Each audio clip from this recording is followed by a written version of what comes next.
سرکش ہیں، اندھے ہیں اور قرآن سے اعراض کرنے والے ہیں۔ اعراض مطلب قرآن کی آیات کو پڑھتے ہیں لیکن ان میں تفکر اور تدبر اور تفقہ نہیں کرتے۔ اب آپ کو سمجھ آیا؟ یہ جو میں آپ کو پوری لسٹ بتاتی ہوں، یہ لسٹ میں نے کہاں سے لی ہے؟ یہ میں نے کسی سے مولوی سے نہیں پکڑی ہوئی، یہ لسٹ میں نے کہیں سے بنی بنائی نہیں لی۔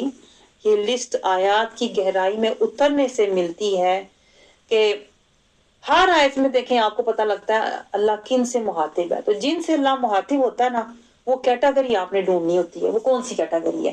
وہ کافرین ہیں، وہ جاہلین ہیں، وہ منافقین ہیں، وہ ظالمین ہیں، وہ مفسدین ہیں، وہ مجرمین ہیں، وہ کاذبین ہیں۔ وہ کون ہیں؟ اسی لیے میں نے آپ سے کہا تھا نا، مخاطب دیکھا کریں کہ اللہ کا مخاطب کون ہے۔ اب دیکھیں پچھلی آیت میں جو مخاطب مجھے نظر آئے وہ کون تھے؟ توغین، امین اور موردین۔ اب یہ تین طبقے ہیں جن سے اللہ تعالیٰ اس آیت 16 میں مخاطب ہے۔ اب آپ نے یہ سوچنا نہیں ہے کہ وہ تو وہ لوگ ہیں جیسے کہ میں پڑھایا جاتا تھا، وہ تو وہ ہیں نا، یہودی ہیں، وہ تو وہ تھے منافقین۔ لیکن آپ نے یہ بھی دیکھنا ہے کہ کہیں آپ تو اس کیٹیگری میں نہیں آتے۔ کیا پتا آپ اسی کیٹیگری میں ہو رہا، آپ کو پتہ ہی نہ ہو۔ نہیں تو اس کو کہتے ہیں کہ قرآن جب آپ پڑھیں نا تو ساتھ ساتھ اپنا محاسبہ کرتے جائیں، جائزہ، اپنا جائزہ لیتے جائیں قرآن سے۔ جو میں نے آپ کو پہلے بھی بتایا تھا قرآن کو پڑھنے کا، مطالعہ کرنے کا طریقہ، اس میں یہ سارے میں نے آپ کو سٹیپ سمجھائے تھے، یاد ہے آپ کو؟ محاسبہ، تزکیہ، مجاہدہ، تصفیہ، ہاں۔ تو ساتھ ساتھ آپ نے یہ دیکھتے جانا ہے کہ کہیں میں تو توغین میں نہیں ہوں، کہیں میں تو امین میں نہیں ہوں جو اندھے ہیں من کے، کہیں میں تو معرضین میں نہیں ہوں جو آیتیں پڑھ کے تو منہ موڑے ہوئے ہیں اور آیات میں تفکر اور تدبر اور تفقہ اور تزکیہ نہیں لیتے اور آیات سے ہدایت، نور اور اتباع نہیں کرتے۔ اب میں آپ کو آنیسٹ اوپینین بتاؤں، اگر آپ اس طریقے سے سمجھیں گے نا تو آپ کے ہوش اڑنے چاہیے، پتا کہ آپ بھی اسی کیٹیگری میں آتے ہیں جن سے اللہ اس آیت میں مخاطب ہے۔ یہ پتا ہماری خوش فہمیاں ہیں جو ہم کہتے ہیں نماز پڑھ لی تو میں جنتی، روزے رکھ لیے تو میں بخشی ہوئی، آج عمرہ کر لیا تو میرا تو اب گناہ کوئی رہا ہی نہیں۔ یہ سارے جو ہے نا، یہ کیا ہے؟ یہ ہمارے اپنے سیلف میڈ سرٹیفکیٹس ہیں، آئدر شیطان دیتا ہے یا نفس دیتا ہے کہ نماز پڑھ لی تو بڑے ٹائم سے تو نے تو گھڑی سامنے رکھ کے تو اپنا ادھر اذان تو ادھر تیری اللہ پر۔ یہ جو ہوتا ہے نا، یہ تو میں آپ کو بتاؤں شیطان کے اتنے حسین مکر ہوتے ہیں نا، ایویں جی مکر نہیں ہوتے کہ آپ سمجھو کہ مطلب بورنگ ہے نا۔ شیطان مکر کو بھی شیطان اتنا سویٹ، اتنا اٹریکٹیو بنائے گا کہ لوگ ساری زندگی اس کے مکر میں بیٹھے رہتے ہیں اور خوش ہوتے رہتے ہیں میں تو بڑا نمازی، تو اپنا جنتی۔ اب آپ دیکھیں اس آیت میں، آپ دیکھیں اللہ رب العزت جہاں ہدایت چھوڑ کر گمراہی خریدنے کی بات کر رہے ہیں نا، یہاں نہ نماز کا ذکر ہے، نہ قرآن کا ذکر ہے، نہ روزوں کا ذکر ہے، نہ حج عمرے کا ذکر ہے، کسی ارکان کا ذکر ہے ہی نہیں۔ اور یہ اتنی گہری آیت ہے، میں کہتی ہوں میں کتنی دیر اس آیت کو بیٹھی سوچتی رہی کہ ہم لوگ سمجھتے ہیں پتہ نہیں ارکان سے ہماری بخشش ہوگی، اور اللہ کیا سمجھا رہا ہے؟ ارکان تو بعد کی بات ہے، وہ کہتے ہیں نا وہ تو اللہ بعد میں دیکھے گا، پہلے اللہ یہ دیکھنا چاہتا ہے کہ مجھے یہ بتاؤ کہ تم نے خریدا کیا ہوا ہے۔ دنیا میں اللہ نے دیکھیں ہمیں ایک سودا لینے بیچا ہوا، دنیا میں ہم آئے نا اللہ کو ایک وعدہ دے کر آئے تھے کہ یا اللہ تو ہمارا رب ہے، ٹھیک ہے؟ سب روحوں نے یہ اللہ کو وعدہ دیا ہوا ہے، کالو بلا تو ہمارا رب ہے، اور ہم اس وعدے کو نبھانے دنیا میں آئے ہوئے ہیں۔ اور وعدہ نبھانے کے ساتھ اللہ نے مقصد بھی ہمیں سمجھایا تھا کہ اس دنیا میں وعدہ تم دے کر مجھے آئے ہو، اور مقصد نہ بھولنا۔ مقصد کیا ہے؟ مقصد ہے وَمَا خَلَقْتَ الْجِنَّ وَالْإِنسَ إِلَّا لِيَعْبُدُونَ، اللہ کی عبادت کرنا۔ دیکھیں مقصد عبادت ہے۔ اب آپ یہ پوائنٹ نوٹ کریں۔ اب شیطان جو ساری زندگی کرتا ہے نا ہمارے ساتھ، وہ ہمیں مقصد سے ہٹاتا ہے، بلاتا ہے، گراتا ہے، بہکاتا ہے۔ شیطان کا بس اتنا کام ہے کہ آپ کو اپنے مقصد سے ہٹا دے۔ اب آپ اس پوائنٹ پہ ذرا ہولڈ کریں، مقصد سے ہٹا دے، یہ شیطان کا کام ہے۔ اب مقصد ہے بندگی، ٹھیک ہے؟ اب بندگی آپ دنیا میں آئے تو آپ نے بندگی سیکھنی تھی، اور بندگی آپ نے کیسے سیکھنی تھی؟ وہ جو آپ کو میں نے 1000 دفعہ سٹیپ بتائے ہوئے ہیں، ندامت، ملامت، ریاضت، محنت، مشقت، ٹھیک ہے نا؟ یہ بندگی کا پورا آپ کا سفر تھا جو آپ نے کرنا تھا۔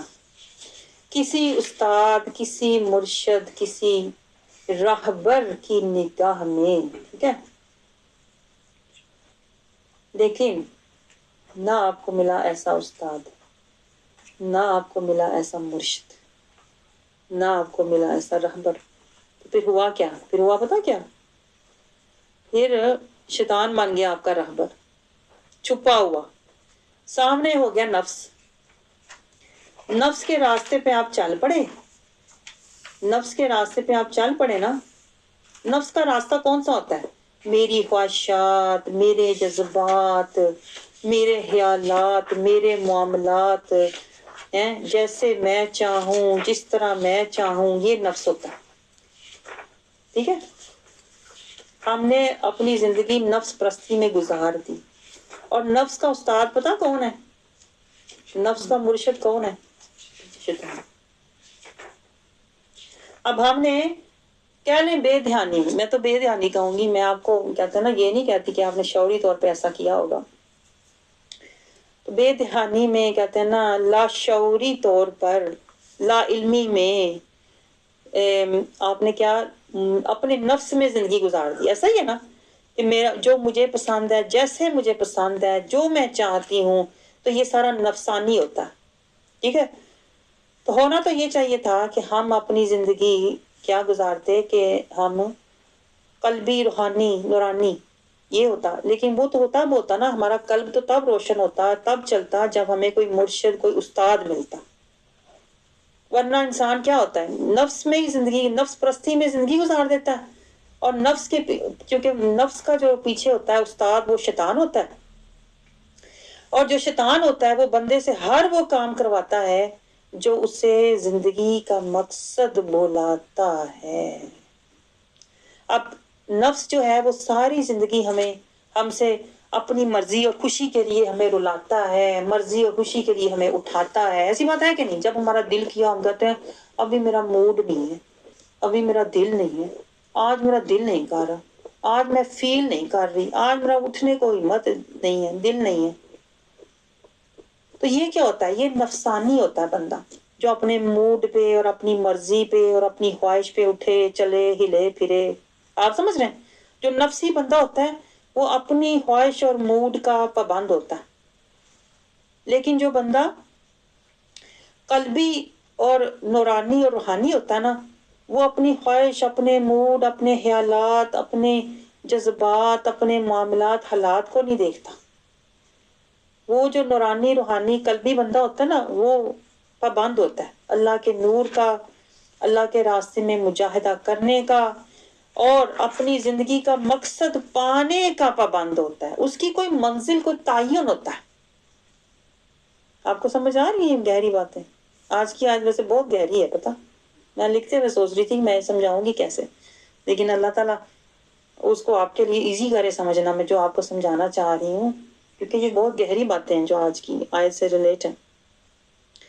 تو شیطان کیا کرتا ہے؟ ساری زندگی ہمیں نفس کے راستے پر دوڑاتا ہے، جیسے بے لگام گھوڑا نہیں دوڑتا، جس کی کوئی لگام ہی نہیں ہے۔ خواہشات بس اس نے اپنی پوری کرنی ہوتی ہیں، چاہے وہ پھسلے تو چاہے وہ تلکے، چاہے وہ روئے تو تڑپے، اپنی خواہشات میں ہی تڑپے گا۔ اپنے جذبات میں ہی روئے گا، اپنے خیالات کے پیچھے جائے گا. یہ ہوتا ہے نفسی بندہ جس کا شیطان پیچھے راہبر ہوتا ہے. اب ایسا بندہ پڑھتا رہے نمازیں، بیکار ہے، پتہ، کیونکہ وہ غفلت کی نمازیں ہیں، وہ جہالت. اور ایسا قرآن پڑھنا بھی غفلت کا قرآن پڑھنا ہے، کچھ حاصل نہیں ہوتا، نہ ہدایت، نہ نور، نہ اتباع. اور ایسے لوگوں کا میلاد پہ جانا بھی بیکار ہوتا ہے، کیونکہ انہیں میلاد سے بھی کچھ حاصل نہیں ہوتا، کیونکہ وہ نفسی ہوتے ہیں. یہ آج میں آپ کو گہری باتیں بتا رہی ہوں. کیوں میں آپ سے بار بار کہتی ہوں کہ میلاد نہیں، پہلے جہاد کرو. میلاد میں آپ تب جاؤ گے، رسول اللہ صلی اللہ علیہ وسلم سے من آپ کا تب ملے گا جب آپ نے نفس کشی کی ہوگی. آپ سمجھ رہے ہیں؟ تو یہی بات حج عمرے پہ بھی اپلائی ہوتی ہے کہ آپ کعبے کے پاس جا کے تو آپ تب کھڑے ہو نا جب آپ نے کعبے والے کو جاننا، ماننا اور پہچاننا ہوگا. ایسی بات ہے کہ نہیں؟ اور اگر آپ مان کے اندھے ہیں، امین میں سے ہیں، توغین میں سے ہیں، معرضین میں سے ہیں، اور آپ چاہے جون سی مرضی عبادت کرتے رہیں، چاہے وہ نماز ہے، چاہے وہ روزہ ہے، چاہے وہ حج ہے، چاہے وہ زکوٰۃ ہے، ہر عبادت آپ کی غفلت، جہالت، ظلمت میں ہی جائے گی. یہ ہے گہرا، سب سے گہرا نقطہ. آپ سمجھ رہے ہیں؟ کیونکہ دیکھیں پوائنٹ کیا ہے، اللہ تعالیٰ یہ دیکھتا ہے کہ تم کھڑے کہاں ہو. یہ بات نوٹ کریں. اگر آپ صراط الحوا پہ کھڑے ہیں نا، نفس کے راستے پہ کھڑے ہیں، دلالہ کے راستے پہ کھڑے ہیں، تو آپ کی جو ساری باتیں ہیں نا وہ بھی ادھر ہی جا رہی ہیں. یہ ہے سادہ پوائنٹ جو ہمیں کوئی سمجھاتا ہی نہیں. ہمیں پتہ کیا سمجھایا جاتا ہے؟ نمازاں پڑھ لو، اللہ لا خیر صلاح. حالانکہ ہمیں سمجھایا یہ جانا چاہیے کہ صراط المستقیم پہ پہلے آؤ، جم جاؤ، بیٹھ جاؤ، پھر تم یہ عبادات کرنا. لیکن ہماری تربیت ہی الٹ کی گئی ہے ساری زندگی. اس لیے ہمیں کہتے ہیں نا 19-20 کا نہیں ہمیں فرق پڑتا، عبادتیں بھی کرتے ہیں اور بیچ میں ہم نے وہ کہتے ہیں نا حق اور باطل کو ملایا ہوتا ہے. ایک ٹانگ ہماری دنیا میں پھنسی ہوتی ہے، ایک دین میں ہوتی ہے. آدھے ہم دائیں طرف ہیں، آدھے بائیں طرف ہیں، اس لیے ہم کسی منزل پر پہنچ نہیں پاتے. پولو کے بیل کی طرح نا ہم ادھر راؤنڈ اینڈ راؤنڈ ہی جاتے ہیں، اور جو کچھ ہم ڈالتے ہیں نا، جو کچھ ہم نیک اعمال کرتے ہیں اس کو ساتھ ساتھ ہم ضائع کرتے چلے جاتے ہیں. کیونکہ ہمیں یہ نہیں پتا کہ ہمارا راستہ ایک ہونا چاہیے. ہم نے 2 راستے رکھے ہوئے ہیں، دین اور دنیا ساتھ ساتھ جو کہتے ہیں. حالانکہ آج دیکھیں مجھے اتنا گہرا پوائنٹ ملا جب میں یہ لکھ رہی تھی کہ دیکھیں جب آپ صراط المستقیم پر چلتے ہیں، جب آپ ہدایت کے راستے پر چلتے ہیں نا، تو دین اور دنیا ساتھ ساتھ نہیں چلتے، دین اور ایمان. دیکھیں یہ نقطہ مجھے ملا کہ دین اور ایمان ساتھ ساتھ چلتے ہیں. دین کے ساتھ ایمان چلے گا. دین کا راستہ ہوگا تو آپ کی ایمانی ترقی ہوگی. یعنی کیا؟ مسلمین سے متقین، متقین سے کیا؟ مومنین، مومنین سے کیا؟ صالحین، صالحین سے محسنین، محسنین سے مخلصین، مخلصین سے پھر مصطفین، مصطفین سے پھر مقربین. تو یہ ہے دین اور ایمان ساتھ ساتھ چلنا. یہ جو کہتے ہیں دین اور دنیا ساتھ ساتھ چلنا، یہ پتہ کیسے ہونا چاہیے تھا؟ دین، یہ دنیا اور مذہب. اب دیکھیں آپ ذرا گہری بات آج مجھے ملی کہ دلالہ اور مذہب، دنیا اور مذہب تو ساتھ ساتھ چل سکتے ہیں. دلالہ اور مذہب یا دنیا اور مذہب. اب مذہب کیا ہے؟ مذہب ہوتا ہے کہ تھوڑی سی کوئی رسمیں کرنا، رسمیں کرنا. جیسے بچہ پیدا ہوا تو عقیقہ کر لیا، جیسے کہ بندہ مرا تو جنازے پڑھ لیا. یہ مذہب ہے. رسموں کا نام مذہب ہے. یہ پوائنٹ نوٹ کریں. جو رسمیں ہیں نا، ریچولز، وہ ہوتا ہے مذہبی. آج کل آپ کو مذہبی بندے بڑے مل جائیں گے پر دینی نہیں ملیں گے. یہ بھی گہرا پوائنٹ مجھے آج کل مل رہے ہیں. پتہ نہیں کیا کیا نکتے کھلتے ہیں. وہ کہتے ہیں نا اسرار و رموز. جب آپ اس گہرائی میں آپ اترتے ہو کہ آج کل لوگ آپ کو مذہبی تو مل جائیں گے، رسمی بھی مل جائیں گے، پر جو نہیں ملیں گے وہ دینی نہیں ملیں گے. اب دینی کون ہوتے ہیں؟ دینی وہ لوگ ہوتے ہیں جو اسٹریٹ آن ایک راستے پر چل رہے ہوتے ہیں. وہ راستہ کون سا؟ سنت، شریعت، طریقت، ہاں، اطاعت، حقیقت، معرفت. یہ آپ کو نہیں ملے گا. اور یہ آپ نے سنا بھی نہیں ہوگا میرے سے پہلے، مجھے لگ رہا ہے کہ صراط المستقیم ہے کیا. ہاں، تو یہ ہوتا ہے. اس طرح کے لوگوں نے یہ باتیں پھیلائی ہوئی ہیں کہ جاہل غافل لوگوں نے یہ باتیں پھیلائی ہوئی ہیں، دین دنیا ساتھ ساتھ. اور پتہ اس کے لیے مولویوں نے جو حدیں مکائی ہوئی ہیں نا، وہ آیتیں غلط کوٹ کرتے ہیں، آیتوں کے غلط معنی نکالتے ہیں. وہ آیت نا ایک جو ربنا آتنا فی الدنیا حسنہ وفی الآخرۃ حسنہ، کہتے ہیں یہ آیت جو ہے نا، اس کا مطلب ہے دنیا میں بھی حسنہ، آخرت میں بھی حسنہ، دین دنیا ساتھ ساتھ. یہ میں نے کتنے مولویوں کو یہ اس کی نا اس طریقے سے تفسیر کرتے ہوئے سنا ہے. حالانکہ دیکھیں، میں اس آیت پہ غور کر رہی تھی اور میں حیران ہو رہی تھی کہ دیکھیں جو واقعی علامہ اقبال صحیح بیزار تھے. میں کہتی ہوں مولویوں سے، علامہ اقبال تو اتنے تنگ آئے ہوئے تھے مولویوں سے، وہ کہتے تھے مولوی نہیں صوفی بندے کو ہونا چاہیے. اور جو صوفی لوگ ہوتے ہیں وہ صحیح گہرائی سے اس کا معنی نکال کے لاتے ہیں. دیکھیں، ربنا آتینا فی الدنیا حسنہ کا مطلب ہوتا ہے یا اللہ مجھے دنیا میں حسنہ دے دے. حسنہ کون؟ لقد کان لکم فی رسول اللہ اسوۃ حسنہ. حسنہ کا مطلب ذات مصطفیٰ ہے. اب دیکھیں، جن کے پاس گہرائی کا علم نہیں ہے، پورے قرآن کا علم نہیں ہے، وہ ایک ہی آیت پکڑ کے کہتے ہیں او یہ تو دنیا سے ریلیٹ ہے. بھائی دنیا دین ساتھ ساتھ، دنیا بھی چمکے آخرت بھی چمکے، تسی بھی چمکو تے قبر بھی چمکے. میں آپ کو بتاؤں یہ دونوں کام اکٹھے ہونے والے نہیں ہیں. یا تو آپ دو سودے اکٹھے نہیں لے سکتے. آپ یہ ایسا معاملہ ہے، دین دنیا یا آخرت ایک سودا لے لیں. اگر آپ سوچیں، یہ گہری بات سوچیں ذرا، آج آپ سوچیں ذرا، تسی بھی سوچا کرو نا. آپ سوچیں ذرا کہ اگر دین دنیا ساتھ ساتھ چلنے والے ہوتے، دنیا بھی چمکے آخرت بھی چمکے، تو رسول اللہ صلی اللہ علیہ وسلم نے کیوں فرمایا کہ مجھے فقیری پسند ہے؟ انا فخر الفقری، کہتے ہیں مجھے فقیری پر فخر ہے. آپ سوچیں ذرا یہ پوائنٹ. رسول اللہ صلی اللہ علیہ وسلم نے کہتے ہیں نا اضطراری فقر پسند فرمایا، یعنی کہ خوشی سے کسی چیز کو لینا. ایک ہمیں تو مجبوری کمی، کوئی کمی آ جائے تو ہم روتے ہیں نا. رسول اللہ صلی اللہ علیہ وسلم نے خوشی سے ہر چیز کی کمی دنیا میں محرومی کو پسند فرمایا، تاکہ دنیا سے جتنی کمی ہوگی آخرت میں ہمیں اللہ تعالیٰ اتنا ہی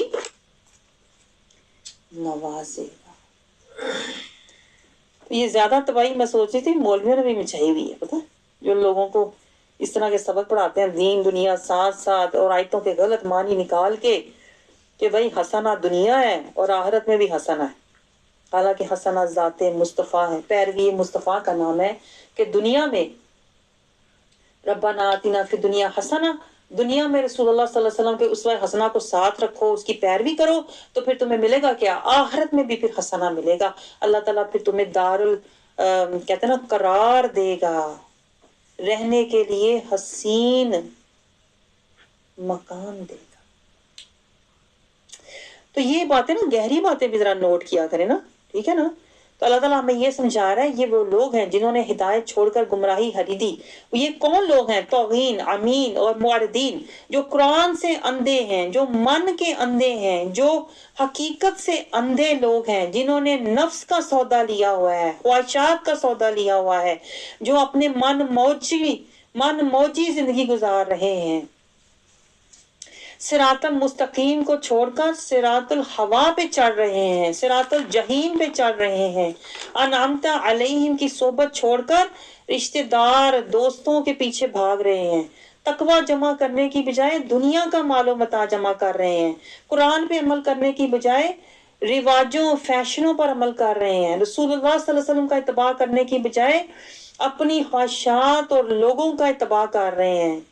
جو دل میں آیا اس کا اتباع کر رہے ہیں، اور نفس سے مجاہدہ کرنے کی بجائے شیطان کے ساتھ مجاہدہ کرنے کی بجائے دنیا میں فساد کر رہے ہیں. جو اللہ نے مہلت، صحت، فرصت دی ہے، اس کو اپنی خواہشات پوری کرنے میں ضائع کر رہے ہیں. اور اللہ کا ذکر، فکر، شکر، صبر اور توکل میں زندگی گزارنے کی بجائے شیطان کے مکر، تکبر، جکڑ، اکڑ، پکڑ، سحر میں زندگی گزار رہے ہیں۔ اللہ کو راضی کرنے کی بجائے من موجی زندگی گزار رہے ہیں۔ یہ لوگ کون ہیں؟ جنہوں نے ہدایت چھوڑ کر گمراہی خریدی۔ آپ کو پتا ہے یہ اتنا سکیری پوائنٹ ہے کہ دیکھیں یہاں پر نمازیں بھی بیکار ہیں، ایسے لوگوں کی نمازیں بیکار، ایسے لوگوں کے حج روزے بیکار، کیونکہ انہوں نے ہدایت کو چھوڑ کر گمراہی خریدی۔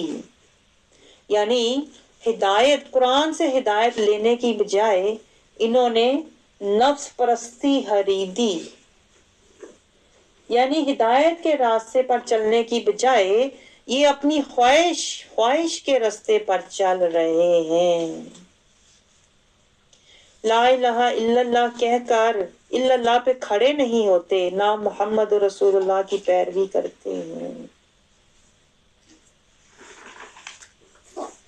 اور ایسے لوگوں کے بارے میں اللہ تعالیٰ سورۃ الاعراف میں فرماتا ہے کہ ایسے لوگ علم کے باوجود گمراہ ہوتے ہیں۔ اب دیکھیں کتنے کتنے مولوی میں نے ایسے دیکھے ہیں، بلیو می، کتنے کتنے اسکالرز میں نے ایسے دیکھے ہیں کہ عالم ہونے کے باوجود حقیقت میں جاہل ہوتے، کیونکہ انہوں نے منزلیں مجاہدے نہیں کیے ہوئے ہوتے، اور وہ سنت کے بعد شریعت اور طریقت اور حقیقت اور معرفت کی منزلیں طے نہیں کی ہوتی، تو ایسے لوگ علم کے باوجود گمراہ ہوتے ہیں۔ یہ پوائنٹ نوٹ کریں ذرا۔ اور آج کل لوگ سرٹیفکیٹ دیکھتے ہیں۔ میں اسی لیے تو آپ کو کہتی ہوں کہ سرٹیفکیٹ بیکار ہیں۔ اگر آپ نے مجاہدے نہیں کیے، اگر آپ نے ریاضتیں نہیں کی، اگر آپ نے منزلیں طے نہیں کی، اگر آپ نے روحانی ترقی نہیں کی، اگر آپ نفس امارہ سے نکل کر رادیہ مردیہ تک نہیں پہنچے، تو سرٹیفکیٹ جو آپ لیے بیٹھے ہیں اس کی تو کوئی ویلیو ہے ہی نہیں۔ نہ قبر میں نہ حشر میں کون آپ کا سرٹیفکیٹ دیکھے گا؟ کسی یونیورسٹی سے آپ نے کون سی ڈگری لی، کون پوچھے گا؟ اللہ تعالیٰ کو تو قلب سلیم چاہیے، اللہ تعالیٰ کو تو نفس مطمئنہ چاہیے۔ سی بات ہے کہ نہیں کہ اللہ یہ کہے گا کون سی یونیورسٹی کا سرٹیفکیٹ لے کے آئے ہو، الازہر یونیورسٹی کے، مدنی یونیورسٹی کا؟ وہ تو بیکار کی بات ہے نا۔ پھر یہی تو بات ہے جس میں شیطان ہمیں الجھا کے رکھتا ہے، گمراہ کر کے رکھتا ہے، بھٹکا کے رکھتا ہے کہ فلانا سرٹیفکیٹ، فلانا بندہ، فلانی چیز، فلانا۔ تو اصل جو چیز مطلوب ہے اس سے شیطان ہمیں ہٹا کے رکھتا ہے، وہ کیا ہے؟ کہ وہ ہے کہ ہم بندگی کا سفر کریں، بندہ بنیں اور عبادت کے درجے تک پہنچیں، ورنہ کیا ہوگا؟ ورنہ ہماری جو ارکان ہے، نماز، روزہ، حج، زکوٰۃ، ہماری تعلیم ہے، ہمارا جو دنیا کا سٹیٹس ہے، وہ ہمارے کسی بھی کام آنے والا نہیں ہے۔ آپ دیکھیں نا، سودے کی بات ہے، یہ ہے وہ باتیں جب میں آپ سے ہر دفعہ کہتی ہوں کوئی تو سودا لو، اللہ سے سودا کرو، شیطان سے نہ کرو۔ دیکھیں ایک شیطان سودا کرتا ہے، آپ کو پتا ہے یہ بات؟ شیطان بھی ہم سے سودا کرتا ہے، کس کا؟ خواہشات کا۔ شیطان کہتا ہے تیری خواہشیں پوری ہوں گی، تیرے سارے خواب پورے ہوں گے، تجھے جو تو چاہے گا تجھے ملے گا۔ یہ شیطان کا دھوکے کا سودا ہوتا ہے جو شیطان ہمیں دیتا ہے۔ لیکن ایک سودا وہ ہے جو رحمان ہمیں دیتا ہے۔ رحمان کے وعدے سچے، رحمان کا سودا بھی سچا، اور شیطان کے سارے وعدے بھی جھوٹے، اور شیطان کا جو سودا ہے وہ گمراہی کا سودا ہے۔ اور آپ کو گہری بات بتاؤں، میں کہتی ہوں سودا کرنا ہے نا تو اللہ کے ہاتھ کرو، سودا کار تو آپ رہے ہو۔ اب دیکھیں ہر بندہ اس دنیا میں جو آیا ہے نا وہ کیا کر رہا ہے؟ وہ خرید و فروخت کر رہا ہے۔ یہ تو اللہ نے اس آیت میں کہا ہے، نہ ہوگی تو نہ اس کی تجارت ہی کچھ نفع دیا، تو نہ ان کی تجارت نے انہیں کچھ نفع دیا۔ اس کا مطلب ہے ہر بندہ کوئی سودا کر رہا ہے اس دنیا میں، ہر بندہ تجارت کر رہا ہے، چاہے اس کو پتا ہے یا نہیں۔ یعنی ہم میں سے ہر کوئی یا تو کچھ خرید رہا ہے یا تو کچھ فروخت کر رہا ہے۔ اب جو آپ خرید رہے ہیں نا وہ کیا ہے؟ جو بھی آپ خرید رہے ہیں نا وہ آپ کی جان کے لیے. یہ بات نوٹ کریں. جو آپ خرید رہے ہیں نا، مثلا کہ میں نے کیا خریدا، اگر میں نے نفس کا سودا لیا ہے نا تو پھر میرا کیا، میں نے خریدنا کیا ہے؟ ہر وقت اپنی خواہشات خریدوں گی، اپنے جذبات خریدوں گی. جہاں سے مجھے خوشی ملتی ہے، جہاں میری عزت ہے میں وہاں جاؤں، جہاں مجھے میری خواہش پوری ہوتی ہے میں وہاں جاؤں. یہ نفس کا سودا ہے. جس نے نفس کا سودا خریدا ہے نا اپنی جان کے لیے، اس کی ساری دوڑ دنیا کے لیے ہوتی ہے. یہ پوائنٹ نوٹ کرنے گا. اس کی حد پتہ کیا ہوگی؟ دنیا کا سٹیٹس، دنیا کی فکریں. ٹھیک ہے، دنیا کے چکر، دنیا کماؤ، دنیا پاؤ، دنیا لاؤ، دنیا کے لیے جیو، دنیا کے لیے مرو، دنیا کے لیے رو، دنیا کے لیے خوش ہو. اس کا سب کچھ لینا دینا اسی دنیا کا ہوتا ہے. دنیا کا فائدہ، دنیا کا نفع، دنیا کا نقصان، دنیا کا ملنا، دنیا کا بچھڑنا، مفاد، مطلب سب کچھ اس دنیا کا. یہ خریدا کس لیے؟ اپنے نفس کے لیے اس نے خریدا. نفس کا سودا لیا جان کے لیے. ٹھیک ہے، اور فروخت وہ بندہ کیا کر رہا ہے؟ ایسا بندہ خرید رہا ہے تو نفس کے لیے، اپنی جان کے لیے خرید رہا ہے، دنیا کے سودے خرید رہا ہے، نفس پرستی خرید رہا ہے، خواہش پرستی خرید رہا ہے. لیکن پتا کیا، یہ جو سودا اس نے لیا ہے نا نفس پرستی کا، خواہش پرستی کا، یہ پھر آخر میں اس کی جان کا عذاب بنے گا. جون سا سودا میں نے لیا ہے نا، یہ پوائنٹ نوٹ کریں، آج جو سودا میں نے لیا ہے نا کل وہی میرے لیے قبر کا عذاب ہو. اور ایسا بندہ فروخت کیا کرتا ہے؟ جو نفس کا سودا لے کے بیٹھا ہوا ہے نا، یہ فروخت کیا کر رہا ہے؟ آپ کو پتا؟ یہ اس سے بھی زیادہ خطرناک بات ہے. یہ فروخت کر رہا ہے اپنا ایمان. ایمان دے جا رہا ہے ہاتھوں ہاتھ، جسے کہتے ہیں نا، ایمان فٹافٹ بیچ دیتا ہے. ذرا بات ہوئی ایمان بیچ دیا، ذرا خوشی کی بات ہے ایمان بیچ دیا، ذرا بچوں کی بات ہے ایمان بیچ دیا. ہر بات پہ یہ بندہ جو ہوتا ہے نا ایمان کو بیچ دے گا. یعنی کیا؟ دین کی حدود سے باہر نکل جائے گا. اور خریدا کیا؟ خریدا نفس، بیچا کیا؟ بیچا ایمان. اور بیچا بھی کس لیے؟ آخرت کے لیے. یعنی کچھ پلے رہا ہی نہیں ان ادر ورڈز. اور نمازیں پڑھی جا رہا ہے. آپ مجھے بتائیں ایسے بندے کی نمازیں کس کام کی؟ جس نے نفس کا سودا لے کر ایمان بیچ دیا، خواہشیں لے کر آخرت بیچ دی. یہ گہرا پوائنٹ ہے، نوٹ کریں ذرا.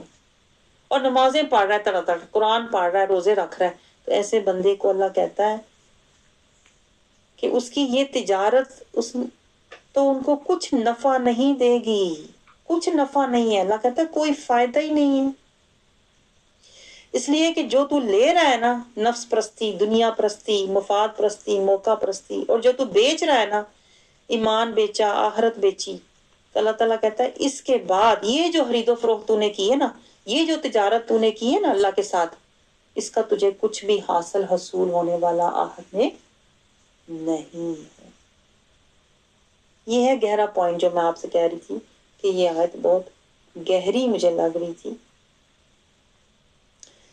اور ہم نے کیا معیار بنایا ہوا ہے دنیا میں ہدایت کا اور نیکی کا معیار؟ ہم نے پتا کیا بنایا ہوا ہے؟ کوئی نمازیں پڑھ لیں گے، 5 وقت کی نماز پڑھ لی، کوئی بندہ قرآن ختم کر رہا ہے یا حافظ بن گیا ہے بڑی چھلانگ لگا کے، عالم بن گیا، ہم کہتے ہیں وہ تو بڑے مذہبی لوگ ہیں، بڑے نیک لوگ ہیں. ان میں آپ کو بتاؤں اللہ کا یہ پیمانہ ہے ہی نہیں ہے. اللہ کا یہ ہے ہی نہیں ہے، میزان ہی نہیں ہے کہ اللہ اس طرح آپ کو جج کرے. نمازی ہے تو بخشا جائے گا، حاجی ہے تو بخشا جائے گا، قاری ہے تو بخشا جائے گا، حافظ ہے تو بخشا جائے گا، اللہ کا صحیح ہے تو بخشا جائے گا. اللہ کا یہ پیمانہ ہے ہی نہیں. اللہ کا پیمانہ یہ ہے، اللہ کہتا ہے تم خرید کیا رہے ہو، بیچ کیا رہے ہو؟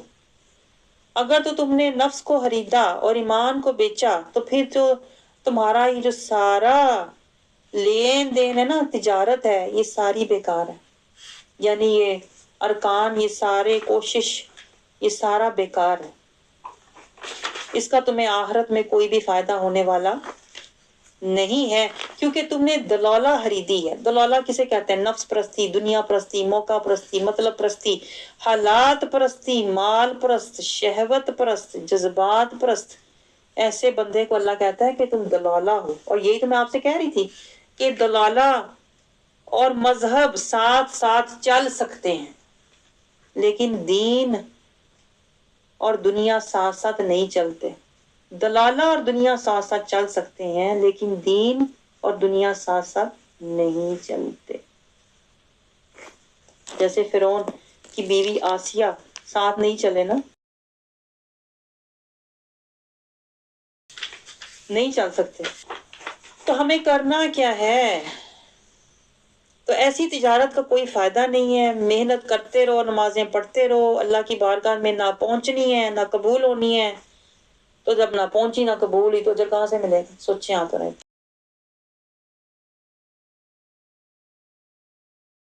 آپ سمجھ رہے ہیں؟ تو تو گڑبڑ کہاں ہوئی؟ جو اصل چیز میں آپ کو بتانا چاہ رہی ہوں، خرابی کہاں ہے وہ میں آپ کو پن پوائنٹ اپ کرنے لگی ہوں. خرابی پتہ کہاں سے شروع ہوئی؟ یہ ساری گمراہی، یہ ساری تباہی، یہ ساری جو تجارت بے مقصد لا حاصل، یہ ساری کیوں ہوئی؟ یہ ساری صرف ایک وجہ سے ہوئی کہ جب ہم نے قرآن کو پڑھا، نہ تفکر کیا، نہ تدبر کیا، نہ تفقہ کیا، نہ تزکیہ لیا، نہ ہدایت لی، نہ اتباع کیا. یہ ساری یہاں سے شروع ہوئی. جب ہم امین بنے رہے، اندھے بنے رہے، جب ہم موردین، اعراض کرنے والے منہ موڑتے رہے، جب ہم قرآن سے منہ موڑتے رہے اور ہم طاغین، شیاطین کی پیروی کرتے رہے انجانے میں، تو اس ساری پریکٹس کا نتیجہ کیا ہوا؟ ہم اس حال کو پہنچ گئے کہ اللہ تعالیٰ کہتا ہے کہ تم نے تو گمراہی خریدی ہوئی ہے. تو اب یہ جو ساری تمہاری تجارت ہے نا، تجارت کا مطلب ہوتا ہے پوری زندگی کی ایفرٹ، اس کا تمہیں نہ دنیا میں کوئی فائدہ ہوگا، یعنی تمہیں سکون نہیں ملے گا، اور نہ ہی آخرت میں تمہیں اللہ کی بارگاہ سے کوئی اجر ملے گا. اور ہدایت تو مل ہی نہیں سکتی، اللہ نے اینڈ پہ ہی کہہ دیا ہے، اور نہ وہ ہدایت یافتہ ہوئے، ہدایت تمہیں پہنچ ہی نہیں سکتی. اس لیے اللہ تعالیٰ دیکھیں، جو میں آپ کو بات بتا رہی تھی کہ سودا کرنا ہے تو اللہ سے کرو. آج میں کہتی ہوں آپ اتنے خوش نصیب ہیں، سودا کرنا ہے تو اللہ سے کرو، ٹھیک ہے نا؟ اللہ بھی آج سودا کر رہا ہے، یہ پوائنٹ نوٹ کریں. اور اس میں کہتی ہوں خوش نصیبی پہ آپ اگر جائیں نا تو آپ کا دل کرے گا کہ میں تو سجدے میں سر رکھ کے روتی رہوں ساری زندگی. میں اتنی خوش نصیب کہ آج اللہ کہتا ہے میرے ساتھ سودا کر لو. دیکھیں آج سودا کون کرنے کو تیار ہے؟ آج تو کہتے ہیں نا مالک علی کل شیء قدیر، ذو الفضل العظیم والا، وہ جو خود کو کہتا ہے کہ میں بے نیاز ہوں. یہ پوائنٹ ذرا آپ دیکھیے، میں کہتی ہوں جو اللہ اپنے بارے میں کہتا ہے مالک الملک ہوں، یعنی نہ مجھے کوئی کمی ہے، نہ مجھے کوئی ضرورت ہے، نہ مجھے کوئی حاجت ہے، نہ مجھے کوئی چاہت ہے. وہ رب کہتا ہے میرے ساتھ سودا کرو. اللہ، میں کہتی ہوں اگر آپ کو یہ پوائنٹ کبھی سمجھ آ جائے نا تو آپ تو نا سر پہ پاؤں رکھ کے دوڑیں، اندھا دھند اللہ کی طرف بھاگیں کہ سودا کار کون رہا ہے میرے ساتھ، جس کو نہ حاجت ہے، نہ چاہت ہے، نہ ضرورت ہے، نہ طلب ہے، نہ تڑپ ہے، کچھ بھی نہیں ہے، وہ بے نیاز ہے. اللہ الصمد. آج وہ بے نیاز پکار رہا ہے جس کو کسی کی ضرورت ہی نہیں ہے. سوچیں ذرا یہ پوائنٹ، جو واحد ہے، آحد ہے، صمد ہے، بے نیاز ہے، جو دینے والا ہے، آج وہ پکار رہا ہے. میں کہتی ہوں آپ کو کبھی یہ پوائنٹ سمجھ آ جائے نا، آپ کہیں میں راتوں کو اٹھ کے روؤں، میں آنسو بہاؤں، میں سجدے کروں، میں ترلے کروں، میں منتیں کروں، میں کچھ بھی کروں، میں رب کو مناؤں، اس لیے کہ آج وہ مائل با کرم ہے. آج وہ کہتا ہے کہ تم مٹی لے کے آؤ، میں سونا دوں گا. یہ پوائنٹ نوٹ کریں آپ. کل کو حشر کو کیا ہونے والا ہے آپ کو پتا؟ یہی بندہ تڑپے گا، ترسے گا اور کہے گا کہ کاش یہ ساری زمین سونے کی بن جائے اور میں اللہ کو دے دوں تو میں بخشا جاؤں. تب اللہ کہے گا نہیں، اب نہیں. Its time is over now. Too late.